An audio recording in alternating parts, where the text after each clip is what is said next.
పనిచేయాలి. అలాగే గత ప్రభుత్వంలో వేసిన మొక్కల్ని మనం నీళ్లు పోయకూడదని ఇటువంటి సంకుచిత చెత్త స్వభావాలను కూడా మనం వదిలేసి వృక్షోభివృద్ధికి, అడవుల అభివృద్ధికి మనం పాటుపడదాం. ఇక సుమతి శతకం.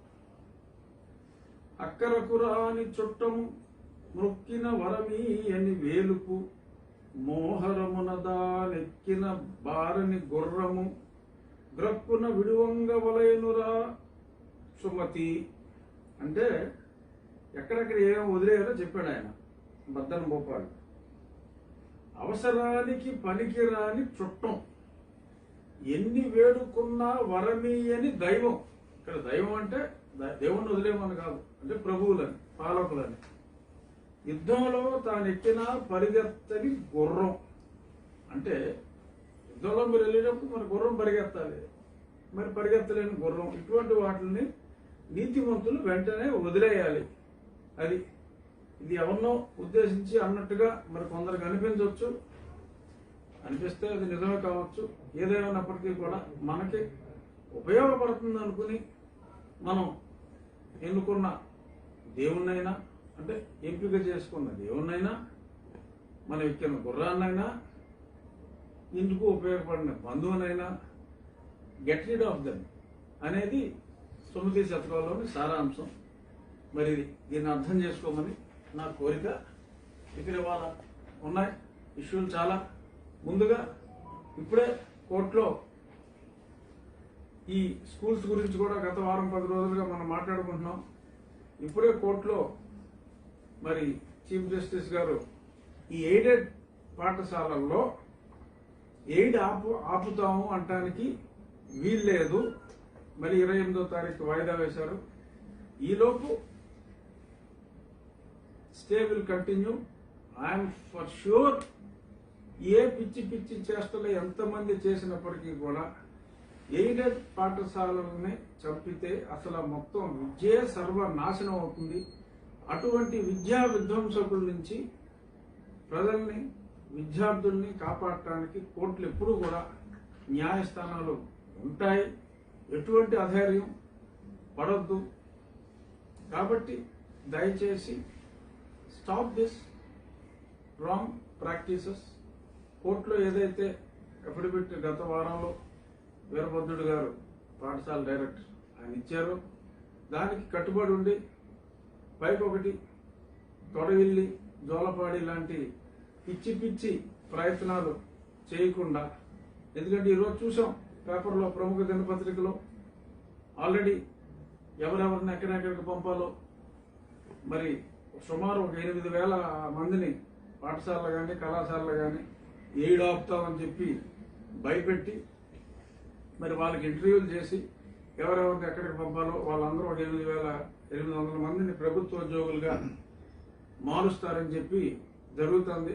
మరి జాబ్ క్యాలెండర్ ఇస్తాడు మా జగన్ అన్న అని చెప్పి ఎంతో మంది కలలు కన్నారు. మరి జాబ్ క్యాలెండర్లు లేవు. ఆ 8,800 ఉద్యోగాలు ప్రభుత్వం సైడ్ నుంచి ఫిల్అప్ చేయాలి. అది మనం చేసిన వాగ్దానం. మరి అది మానేసి ఇప్పుడు సరే ఏదో గవర్నమెంట్ ఉద్యోగం వస్తుందని చెప్పి వీళ్ళందరూ కూడా ఆశపడతాలో ఆశ్చర్యం లేదు. సో కాబట్టి వాళ్ళు పాఠశాలల మీద ప్రెషర్ పెట్టి మేము వచ్చేస్తాం అని చెప్పి తల్లి పాలు తాగి రొమ్ము గుద్దిన చందంగా కొందరు ఉపాధ్యాయులు ఇన్నాళ్ళు వారికి అన్నం పెట్టిన కళాశాలని కాదనుకుని ఈ ప్రభుత్వాన్ని నమ్ముకుని వస్తే రావచ్చు. కానీ అది కరెక్ట్ కాదు. ఎవరిని కూడా మీరు ఆ కోర్టు తీర్పు వచ్చే వరకు ఉద్యోగంలోకి తీసుకుంటానికి వీల్లేదు. కరెక్ట్గా అర్థం చేసుకోండి. ఆ కోర్టు తీర్పుకి వక్ర భాష్యాలు మనం రోజు ఎన్నో చేస్తున్నాం. మనం కోర్టు చెప్పేది ఒకటి, చేసేది ఒకటి, మనకు అర్థమైనా కూడా అర్థం కానట్టు నటించడంగా మనం చేసుకెళ్తున్నాం.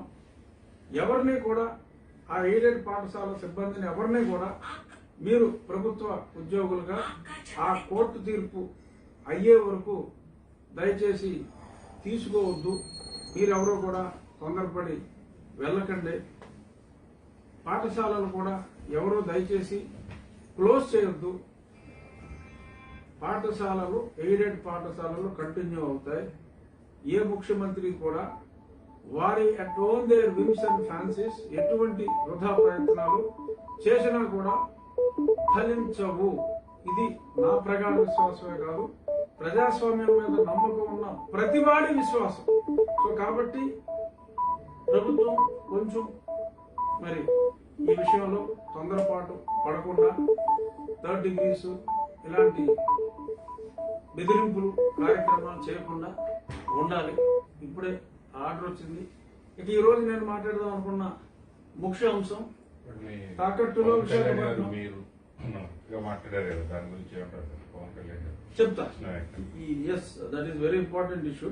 అసలు ముందు మన మెయిన్ సబ్జెక్ట్ ఒకటి, తాకట్టులో విశాఖపట్నం. ఇది ఏమేమి తాకట్టు పెట్టారు, ఎంత తాకట్టు పెట్టారు, భవిష్యత్తులో తాకట్టు పథకాలు ఏమిటి అనే వాటి మీద కూడా మనం చర్చిద్దాం. చాలా దారుణంగా మారుతుంది మన ప్రభుత్వ పనితీరు. ఇది విశాఖపట్నంలోని ఈ భూములు. మరి గతంలో కూడా బిల్డ్ ఏపీ అని చెప్పి మొత్తం గుండు గుర్తుగా రాష్ట్రాన్ని అమ్మే ప్రక్రియ ప్రారంభిస్తే టైటిల్ చూస్తే బిల్డ్ ఏపీ అంట. బట్ అందులో క్రియ ఏంట్రా అంటే అన్ని అమ్మి పడేయటం. సో ఇటువంటి దిక్కుమాలిన కార్యక్రమాలకి మరి కోర్టు చేస్తే ఇప్పుడు కొత్తగా ఇంకొక వంకర రీతిలో వచ్చారు. Circuit house 59,76,76,00,000. సరే, ఇంకా లాస్ట్ డెసిమల్స్ ఆపేస్తాను. తహసీల్దార్ ఆఫీస్ సీతమ్మధార 295 కోట్లు, R&B క్వార్టర్స్ 88 కోట్లు, పాలిటెక్నిక్ కాలేజీ 673 కోట్లు, ITI కాలేజ్ 494 కోట్లు, dairy farm 435, TCPC 187, police quarters 249, executive engineer బంగ్లా 123 కోట్లు, PWD ఆఫీస్ 101 కోటి, ఈ బంగ్లా 160 కోట్లు, మొత్తం 2,954 కోట్ల రూపాయల మన డబ్బుని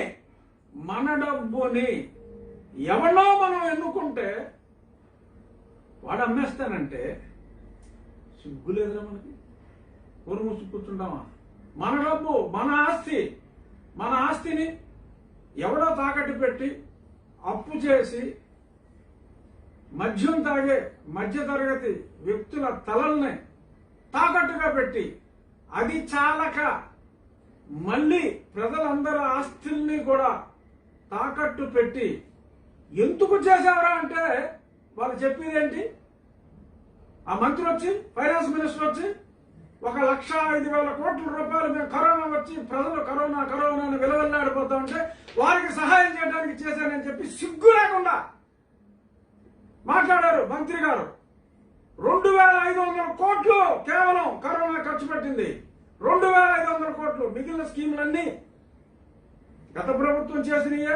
వాటి టైటిల్స్ మార్చి జగన్ అన్నను, రాజన్నను, ఇంకొకన్నను పెట్టుకుని మార్చిన స్కీములు ఒకటి అలా కొత్త స్కీములు తప్ప ఆ స్కీములకి ఖర్చు పెట్టిన డబ్బు అంతా కూడా ఏదో కరోనా అనేదాన్ని ఒక ఉపద్రవాన్ని చూపెట్టి ఖర్చు పెట్టింది 2,500 కోట్లే. కేంద్ర ప్రభుత్వం ఇచ్చిన దాన్ని కూడా సక్రమంగా కరోనా కట్టడికి వాడకుండా పైగా ఈ కాకమ్మ కథలు ఒక 10 డిపోల నుంచి రావాల్సిన ఆదాయాన్ని మరి చూపెట్టి రిసీవబుల్గా అక్రమ మార్గంలో రాజ్యాంగంలో ఉన్న నిబంధనలన్నీ వైలేట్ చేసి దొంగచాటు తెరచాటు వ్యవహారం చేసి కేంద్ర ప్రభుత్వం ప్రశ్నించిన తర్వాత కనీసం ఈ లోన్కి గతంలో మాట్లాడుకున్నాం, కేబినెట్ లో కూడా తీర్మానం చేయాల. అప్పు తీసేసుకుని ఆ అప్పు ఇచ్చిన వ్యక్తిని తర్వాత సలహాదారుడుగా తప్పు చేయించి అప్పు తీసుకున్న వ్యక్తిని సలహాదారుడు కూడా నియమించుకుని ఆ రజనీష్ కుమార్ని ఇవన్నీ చేశారు. తర్వాత ఆ ప్రాపర్టీ డాక్యుమెంట్స్ ఇచ్చారు. ఇప్పుడు అది చాలదన్నట్టు ఒరిజినల్ కండిషన్లో లేదు, దాన్ని తనఖా రిజిస్ట్రేషన్ చేయాలి అని అన్నారు. ఈ తనఖా రిజిస్ట్రేషన్లో మరి చాలా మంది ఊర్లో చూసుంటారు. ఏదైనా ప్రాపర్టీ కోసం మనం డాక్యుమెంట్ ఇస్తాం, బట్ ఆ డాక్యుమెంట్లో ఉన్న ప్రాపర్టీని రిజిస్ట్రేషన్ ఎప్పుడంటే ఇంక ఈడు ఎవడరా బాబు ఈ ఆస్తి మనం కొట్టేయాలి అనుకున్నాడు అప్పించినప్పుడు ఆటోమేటిక్గా ఒకటి రెండు డిఫాల్ట్లు అయితే కోర్టుకు వెళ్ళి పర్మిషన్ తీసుకుని ఆల్రెడీ స్టాంప్ డ్యూటీ కూడా పే చేస్తుంటారు కాబట్టి ఆల్రెడీ ఫుల్ స్టాంప్ డ్యూటీ దాన్ని మారిపోతుంది అనమాట. అంటే ఒక రకంగా ఇది 200% డిఫాల్ట్ కేసు అండి. ఇది అందులో డిఫాల్ట్ అవ్వబోయే ప్రసక్తే లేదు, ఆటోమేటిక్ గా డిఫాల్ట్ అవుతుంది. మీరు డిఫాల్ట్ అంటున్నారు, ఆల్రెడీ ఈ ఏపీ డెవలప్మెంట్ కార్పొరేషన్ అనే దాని ప్రకారం ముందుకెళ్ళడానికి లేదు అని చెప్పి హైకోర్టు ఆర్డర్ ఇచ్చింది. అవును, మరి హైకోర్టు ఆర్డర్ ఇచ్చిన తర్వాత కూడా హైకోర్టు ఎవరు పట్టించుకుంటాడండి? మా ప్రభుత్వం హైకోర్టుని పట్టించుకుంటుందా? క్వశ్చనే లేదు. మా ప్రభుత్వం హైకోర్టుని పట్టించుకోదు. హైకోర్టు అంటే మా ప్రభుత్వానికి గౌరవం లేదనేది సుస్పష్టం. అందులో దానికి ఏదో మీనింగ్ అని చెప్తారు. పెద్ద పెద్ద లాయర్లు పెట్టుకుంటారు, వాళ్ళు కోట్లు ఇస్తారు, వాళ్ళు ఏదో వచ్చి ఆర్గ్యూ చేస్తారు. మాకు కోర్టుల మీద గౌరవం లేదు. ప్రజలకి గౌరవం ఉంది, నమ్మకం ఉంది. మా ప్రభుత్వానికి ఆ రెండూ లేవని చెప్పి అనిపిస్తాను. సో ఇక్కడ ఈ రకంగా సర్క్యూట్ హౌస్ అనేది బ్రిటిష్ వాడు కట్టాడు వైజాగ్లో. ఎవరు వచ్చినా, గవర్నర్ వచ్చినా అక్కడే ఉంటారు. అది ఇప్పుడుదో ఒక కొండ మీద అద్భుతమైన ప్రాపర్టీ. బహుశా విశాఖపట్నంలో వాళ్ళు మాట్లాడుకునేది ఏంటంటే, ఎలాగూ ఒకటి రెండు ఇన్స్టాల్మెంట్లు ఫెయిల్ అయిపోయిన వెంటనే ఈ బ్యాంక్ వాడికి ఆల్రెడీ డాక్యుమెంట్లు కూడా ఇచ్చారు కాబట్టి ఆడ అమ్మేస్తే మళ్ళీ మా వాళ్ళే ఎవరో కొనుక్కోవడం కోసం చేస్తున్న ప్రయత్నం అని కూడా మరి చాలా మంది అంటున్నారు. అది ఎంతవరకు నిజమో తెలియదు. కానీ ఈ రకంగా తాకట్లు పెట్టుకుంటూ మన ఆస్తుల్ని తాకట్టు పెట్టి తర్వాత దాన్ని వేరే దారుల్లో ఎక్కడ ఖర్చు పెడుతున్నారు? ఇంటికి ఖర్చు అంతా ఎంతమంది ప్రభుత్వం నడవలేదా? ఈ స్కీమ్ ఎంతమంది లేవా? కేవలం ఆ స్కీముల్లో క్యాష్ రూపంలో ఇస్తే ఆ క్యాష్ మద్యం రూపంలో వెనక్కి వచ్చేస్తుంది అన్న యావ తప్ప ఇంకా గతంలో ఇన్ని సంవత్సరాలుగా మనం ఎప్పుడైనా ఇలాగా ఆస్తులు అమ్మి ఆస్తుల్ని తాకట్టు రిజిస్ట్రేషన్లు చేసి అప్పులు తీసుకొచ్చి ఎవరికి భారతదేశంలో అసలు ఎవరికి ఇటువంటి క్రేజీ ఐడియా, పనికిమాలిన ఐడియా, దిక్కుమాలిన ఐడియా, స్టూపిడ్ ఐడియా ఎవరికీ రాలేదు. ఎందుకు వచ్చింది ఇప్పుడే? కరోనా భారతదేశంలో ఎక్కడా లేదా? ఒక ఆంధ్రప్రదేశ్లోనే కరోనా ఉందా? ఆ కరోనా కోసం ఇన్ని ప్రజల ఆస్తులన్నీ తాకట్టు పెట్టాలా? ఎవరో మన ఆస్తి కాదు అని కొంతమంది దిమాక్ లేని వాళ్ళు ఆలోచించవచ్చు. ఇదంతా మన ఆస్తి, ఈయనవి రాబిన్ హుడ్ కాదు ఎవరినో కొట్టి పెడతానికి. ఇవాళ ఎవరైతే కొంతమంది సరదా పడుతున్నారో మనకి ఇస్తున్నారని ఒక 5-6 నెలల్లో ఇటువంటి అక్రమాలకి అడ్డుకట్ట మరి కేంద్ర ప్రభుత్వం వేస్తుందా లేకపోతే మళ్ళీ కోర్టులే వేస్తుందా? అడ్డుకట్ట బెటర్ లేట్ దాన్ని ఎవరు పడుతుంది డెఫినెట్ గా. ఆ పడిన రోజున అందరూ మొత్తం రాష్ట్ర ప్రజలందరూ ఈ దరిద్రాన్ని అనుభవించవలసిన రోజు ఎంతో దూరంలో లేదు. ఇక ఈ సక్సెస్ తో, ఈ అర్ధరాత్రికి తాకట్టు పెట్టిన ఈ సక్సెస్ తో నాకున్న రిలయబుల్ ఇన్ఫర్మేషన్, గతంలో ఒకసారి మూవ్ చేయాలనుకున్నారు, ఆపేరు, మళ్ళీ మూవ్ చేస్తున్నారు. ఏంటంటే ఇంకో 20 డిపోలు ఉన్నాయి. ఆ మిగిలిన డిపోల్లో కూడా రిసీవబుల్స్ ని ఇలాగే అప్పు చేసి ఇంకో 30,000 కోట్లు ఏప్రిల్ దాకా పబ్బం గడపాలని చెప్పి చూస్తున్నారని, ఇంకా అందులో కూడా 10% ఇవ్వాలి అంటే ప్రాపర్టీస్ ఇతర జిల్లాల్లో ఇంకేం ప్రాపర్టీస్ ఉన్నాయి? ప్రభుత్వ ఆస్తులు ఉంటాయి కదా, ప్రజల ఆస్తి, ఇంకా ప్రజల ఆస్తులు ఇతర జిల్లాల్లో ఏమేమి ఉన్నాయి అనే వాటి మీద దృష్టి పెట్టి అవన్నీ కూడా తాకట్టు పెట్టి పరిపాలించరా బాబు అంటే, గతంలో ఒకసారి మనం చెప్పుకున్నాం, ఒక అడవిలో సింహం గొర్రెలన్నిటికి మరి వెంటలో వస్తుంది, ఉలెన్ స్వెటర్లు తయారు చేస్తారా అని చెప్తే గొర్రెలన్నీ చాలా సంతోషించినాయంట. తర్వాత మరి క్షురకుడు వచ్చి ఒక్కో దానికి గీటు గీస్తా ఉంటే అడిగినాయి అంట అమాయకంగా ఆ గొర్రెలు, మా బొచ్చెందుకు గీస్తున్నారని. అరే, నన్ను రాజుగా అనుకున్నప్పుడు మీకు అందరికీ మరి ఉన్ని స్వెటర్లు కుట్టిస్తారంటేనే కదా నన్ను రాజుగా ఎన్నుకున్నారు. మరి ఉన్ని స్వెటర్లు ఎక్కడి నుంచి వస్తారా, నీ ఉన్ని దగ్గర నుంచే వస్తున్నారా అని చెప్పి మరి ఆ సింహం ఆ గొర్రెలను మోసం చేసిన కథ ఈ సందర్భంగా గుర్తొస్తుంది. మన ఆస్తుల్ని తెగనమ్మి దాని ప్రొడక్టివ్ ఇన్వెస్ట్మెంట్ లేకుండా, డెవలప్మెంట్కి రూపాయి లేకుండా ఈ రకంగా ఖర్చు పెడుతున్నారు అనేది ప్రతి ఒక్కరూ కూడా మరి ఈరోజు అనుమానిస్తున్న పరిస్థితి. నిజమే అని కూడా అనిపిస్తుంది. మరి ప్రజారంజకంగా పరిపాలించవలసిన మనం, ఎవడో వేణుబాబు గారు ఆడో దిక్కుమాలనాడు ఎవడో చెప్పాడంట 17 సంవత్సరాలని.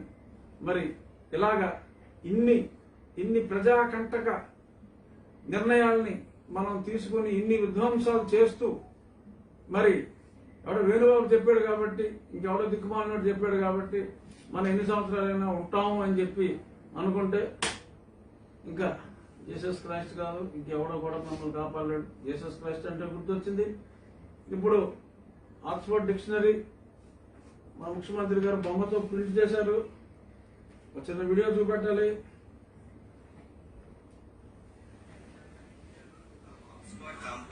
Dictionary, Andhra Pradesh government dictionary. ఇందులో మనం చూస్తే గాడ్ అంటే ఈ విశ్వాన్ని సృష్టించడానికి ఇస్లాం, క్రైస్తవ మరియు యోధ మతస్థులను నమ్మి ప్రార్థించే దైవం. నెక్స్ట్ ఇక్కడికి వస్తే గాడ్ పేరెంట్ అంటే పిల్లలను పెంచి పెద్ద చేసి చదివించి వారిని క్రీస్తు మతంలో దీక్షలను చేసే వ్యక్తి. ధర్మపేట, ఇదిగోండి ద గ్రేట్ జగనన్న ఇచ్చిన డిక్షనరీలో.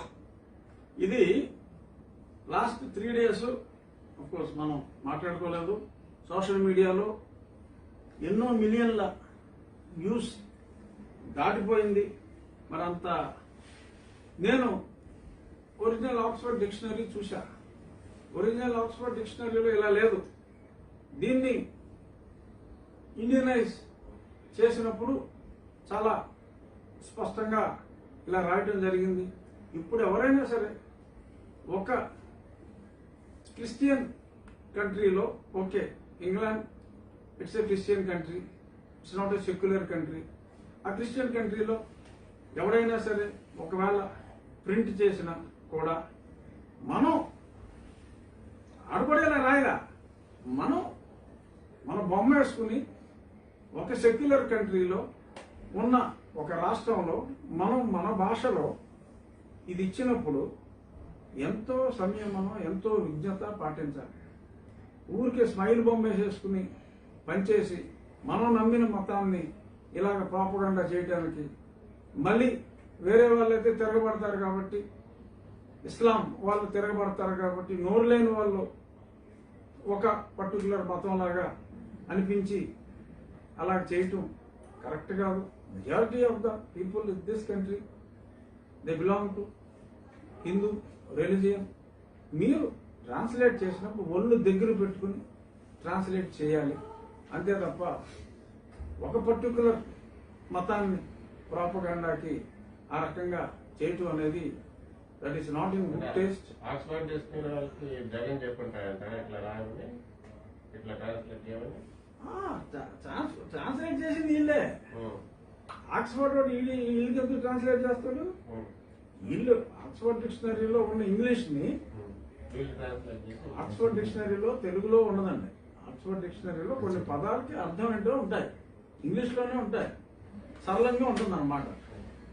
సో దాన్ని తెలుగులో వీళ్ళందరికీ పంచినప్పుడు ఈ రకంగా పంచడం జరిగింది. ఆయనకి ఇష్టం ఉంటే ఆయన బైబిల్ ప్రింట్ చేసుకోవచ్చు, భగవద్గీత ప్రింట్ చేసేవాడు భగవద్గీత ప్రింట్ చేస్తాడు, బైబిల్ ప్రింట్ చేసేవాడు బైబిల్ చేసుకుంటాడు.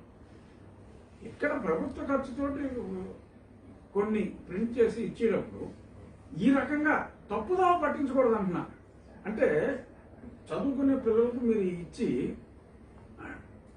వాళ్ళల్లో అసలు లేని భావాల్ని ఇలాగ కలిగించడం అనేది మత సామరస్యం గురించి చెప్పండి. ఎస్, ఇది హిందూ మతం, ఇది క్రిస్టియానిటీ, ఇది ఇస్లాం. There is good in every religion. I'm not saying this religion is good, that religion is good.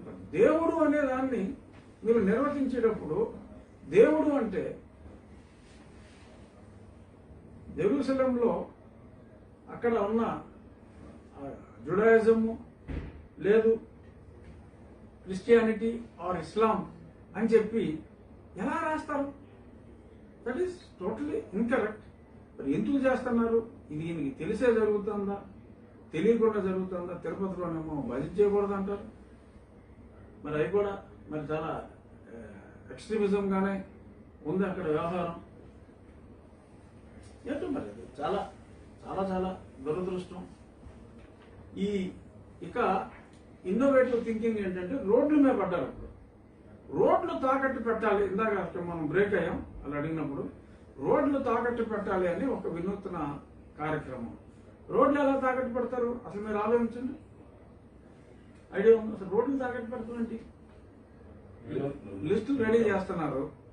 రోడ్లు, స్టేట్ హైవేస్, ఇదిగో పలానా ఇన్ని ఎకరాలు వస్తుంది రోడ్డు, ఈ ఊరు నుంచి పలానా ఊరు దాకా ఈ స్టేట్ హైవే, దీని వాల్యూ ఇంత, దాన్ని మీకు తాకట్టు పెట్టేస్తాం అని చెప్పి ఒక వినూత్నమైన దీంతో వస్తున్నారంట.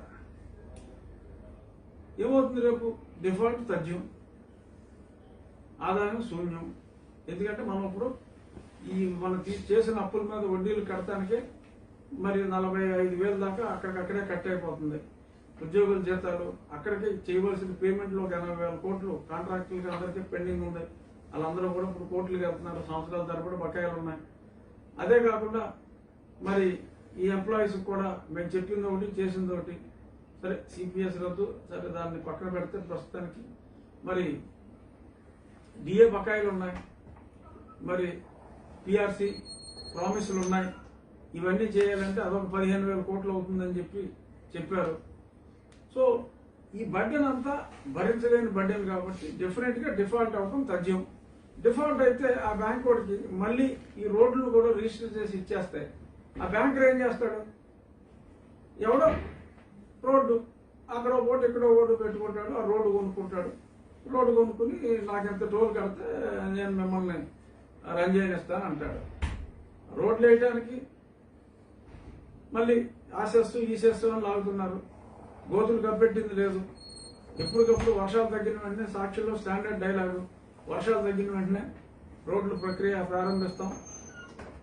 నిన్న సజ్జల రామకృష్ణారెడ్డి గారు సకల శాఖ మంత్రి కూడా చెప్పారు, ఏదో పవన్ కళ్యాణ్ వస్తే మేము రోడ్లకి గుంతలకి ఏం సంబంధం లేదు, రొటీన్లో మేము చేసుకున్నాం, కొన్ని గుంతలు పూడ్చాం, వర్షం అయిన తర్వాత వర్షాలు వెళ్ళిపోయిన తర్వాత చేస్తా ఉన్నారు.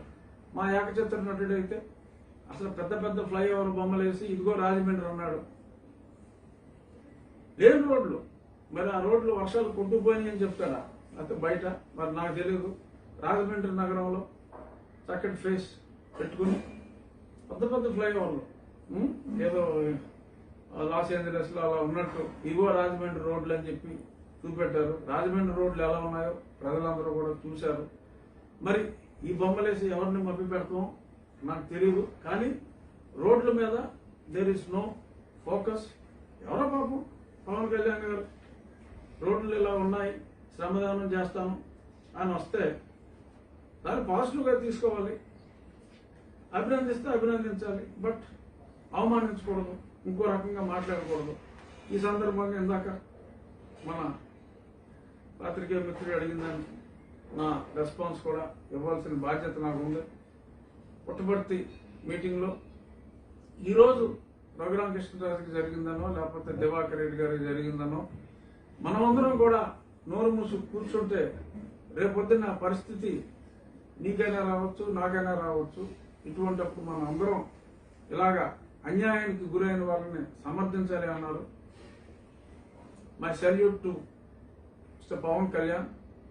ఆయన ఒక మంచి ఉద్దేశంతో ఎవరికి కూడా ఈ రకంగా మళ్ళీ జరగకూడదు అనే ఉద్దేశంతో ఆయన ఆ మాట అన్నందుకు డెఫినెట్ గా ఐఎమ్ గ్రేట్ఫుల్. మా పార్టీ అఫ్కోర్స్ అప్పుడు తెలుగుదేశం చంద్రబాబు నాయుడు గారు కూడా ఈ రకంగా చేయటం అన్యాయం అని చెప్పారు. ఏ రకంగా చేయటం అనేది నాకున్న రెస్ట్రిక్షన్స్ వల్ల నేను మాట్లాడలేను. ప్రజలందరికీ తెలిసిన దాని గురించి నేను మాట్లాడవలసిన అవసరం కూడా లేదు. బట్ మా పార్టీ వాళ్ళే చాలా మంది వారికి తీరిపోయిందిరా, బాగా చేశారు అని చెప్పి మరి కొంతమంది నా కొలపోలతోటే ప్రెస్ మీట్ పెట్టి ఒక 100 మంది రావాలంటే ఎవరు 3-4 కన్నా రాలేదు. తలకు మాసిన విధవాలు ఎవరో 3-4 వచ్చారు. ఆ తర్వాత వాళ్ళని చాలా బ్రహ్మాండంగానే మరి వాళ్ళు కూడా మరి ట్రీట్మెంట్లు ఇవ్వడం జరిగిందని నేను విన్నాను. అప్పుడు నేను వేరే దగ్గర ఉన్నాను కాబట్టి కొన్నాళ్ళు జైల్లో, కొన్నాళ్ళు హాస్పిటల్లో, అప్పుడు నాకు తెలియలేదు. బట్ ఏంటంటే అసలు చూడండి, ఆ డిఫరెన్స్ చూడండి. ఖండించడం కాదు, ఆ కులపోలతో మీటింగ్ పెట్టి అభినందన. That is the beauty. చేసింది తప్పు, ఆ తప్పు చేశారు అని చెప్పి ఖండించవలసింది పోయి అభినందన అంటే దీని అర్థం ఏంటి? తప్పు చేసింది ఎవరు? పోలీసుని అభినందించారా? ప్రభుత్వాన్ని అభినందించారా? అర్థం కాదు. ఎందుకనో మరి ఇది. నిన్న ముఖ్యమంత్రి గారు చాలా రోజుల తర్వాత సరే ప్రభుత్వ ఖర్చుతో విమానం వేసుకుని అక్కడ ఒక ఖాళీ హెలికాప్టర్ పంపి మళ్ళీ అక్కడ 30-40 కిలోమీటర్లు రోడ్డు మీద వెళ్తే సరిపోయింది. దానికి ఒక హెలికాప్టర్, ఆ డీజిల్ ఖర్చు ఎవడు పెట్టుకుంటాడు? ఆ ఫ్యూయల్ ఖర్చు ఎవడు పెట్టుకుంటాడు? ప్రజల సొమ్ము వృధా. సరే హెలికాప్టర్ వేసుకుని వెళ్ళాడు. మధ్యలో మహానుభావుడు ఆయన ఎక్కడ చూశాడో, మరి కడపలో నాకెవడు కట్టాడో, ఎందుకు కట్టాడో తెలీదు. మరి ఈ మధ్యన అలా చాలా ఊర్లో ఫ్లెక్సీలు కడుతున్నారంట. మరి ఆ కడపలో ఈ మహానుభావుడికి ఒక ఫ్లెక్సీ కనపడింది ముఖ్యమంత్రి గారికి. అఫ్ కోర్స్ తక్షణమే పేకమన్నారు, అది వేరే విషయం. మా ఎమ్మెల్యేలతో కూడా మాట్లాడి, అంటే ఎమ్మెల్యేలు అందరూ ఆయన మనుషులు అయినప్పటికీ మరి నా రక్తం తాగేయాలని చెప్తున్నాను కదా. నా రక్తం తాగిన ఒకటే వారం నాకు కూడా విశ్వాసంగా ఉంటారు కదా. నాకు చెప్పారు, ఇక్కడ కూడా అల్లరి చేయమన్నాను కదా, నియోజకవర్గానికి రావట్లేదని అల్లరి చేయమన్నాను కదా.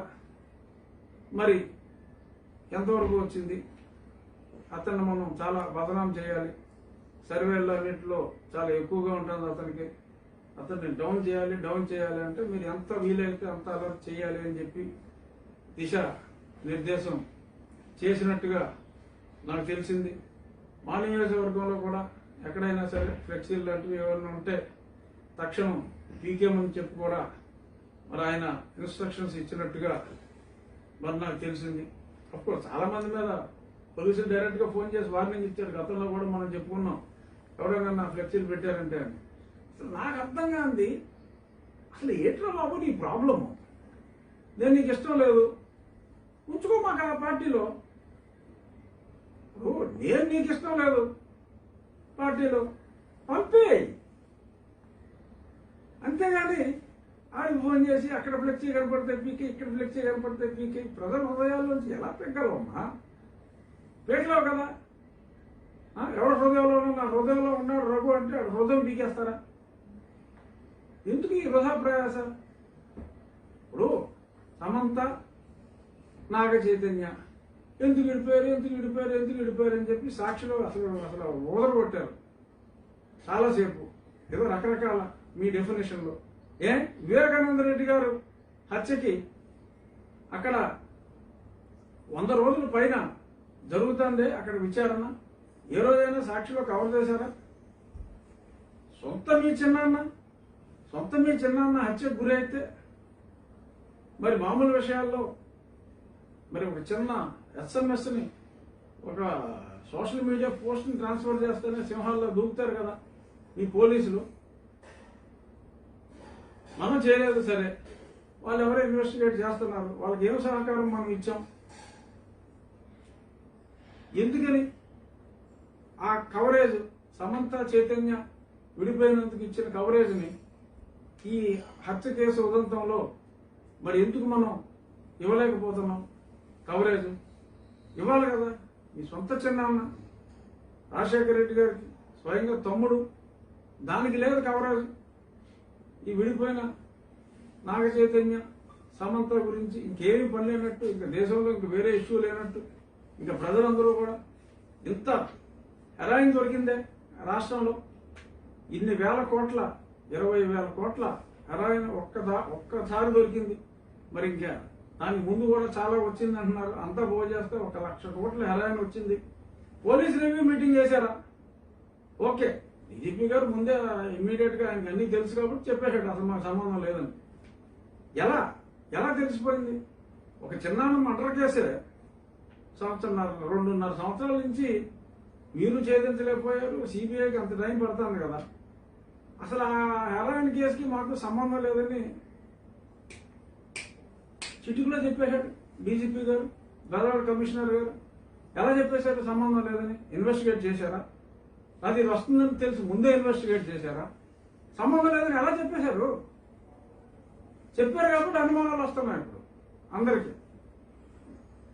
సో ఒక విజయవాడలో ఉన్న ఒక ఆఫీస్ ఓపెన్ చేసిన వ్యక్తి మరి ఇక్కడికి ఈ అడ్రస్కే వచ్చి ఈ రాష్ట్రంలో ఉన్న ఒక కోర్టుకు వచ్చింది అని అంత స్పష్టంగా చెప్తున్నప్పుడు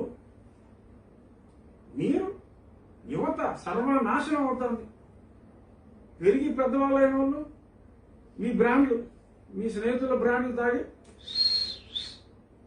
అంతే, వాళ్ళు ఎలాగో చావుకి రెడీగానే ఉన్నారు. ఆ దిక్కుమాలిన మద్యం తాగి ఇది పెరిగి ఒక స్టేజ్కి వచ్చిన ఉంది. ఈ చిన్నపిల్లల్ని కాలేజీలో చదువుకునే వాళ్ళకి ఇది అంటే ఇది మీరు చేశారని నేను అంటున్నా.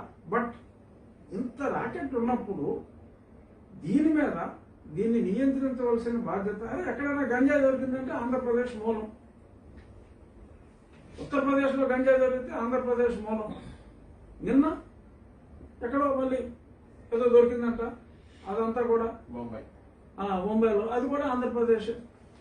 గతంలో మరి కాఫీ పండించేవారు ఆ ఏజెన్సీ ప్రాంతాల్లో, మరి ఇప్పుడు గంజాయి పండిస్తున్నారు అని చెప్పి అంటున్నారు. మీ ప్రీతం అయితే జగన్ చిత్రపటం నుంచి కూడా ఇబ్బంది రాకుందంటే అది ఏదో ఫేక్ గా పెట్టారేమో అనుకుంటున్నాను నేను. అది